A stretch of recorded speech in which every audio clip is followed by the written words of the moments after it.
Амастырма балар, қалдары қалай? Балар, мынандай бір есеп қарастырайық.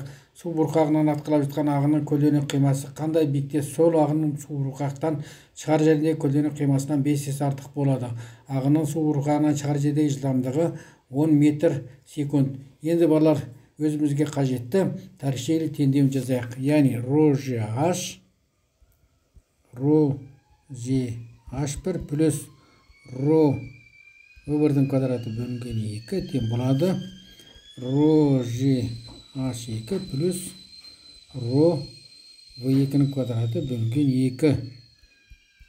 Бұл жерде бала жерден бастадық, сондықтан H1-іміз 0-ге тең.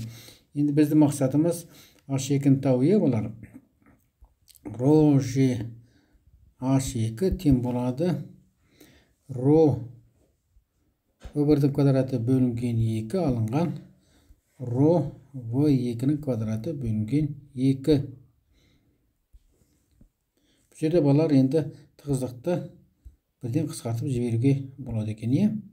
Ары қарата жазайық. Сонымен H2 тең болады 2-ні ортақ бөлімге келтірсек, өзімізге таныс формула шығады. 2ж V1-дің квадраты минус V2-ның квадраты. Бұл үшінші теңдеу. Енді бізде балар V1-іміз жоқ. Енді ол үшін үзіліссіз теңдеуін қолданайық балар. Сол үшін мен сұлбан салып қойдым. S1 V1 тең болады S2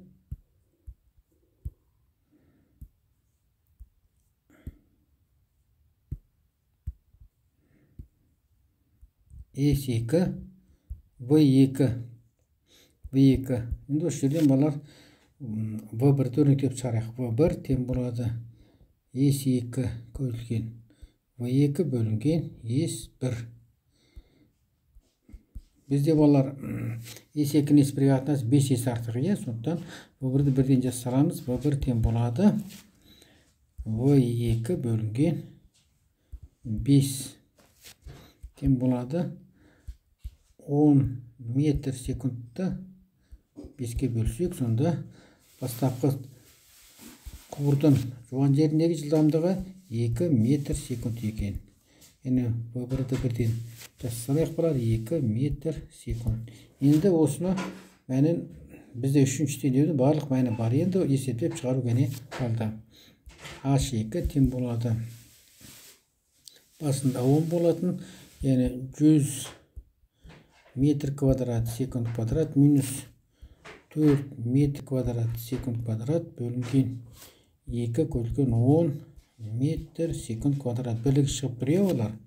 Бірлігі шығып тұр. Бізде жақшаның сыртына шығардық. Метр қалды. Бірлігі шықты. Енді сонда бізде 96-ны 20-ға бөлуге қалды олар.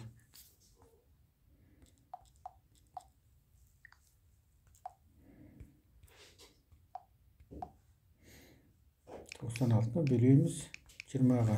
418 метр. 418 метр екен. Яғни H2 тең болады 418 метрде. Сонда судың жылдамдығы 2. Бастапқы 10 метр секунд болады да, басында 2 метр секунд жылдамдықпен аққан, сонда 418 метр биіктікте құбырдың көлденең қимасының ауданы 5 есе аз болады екен.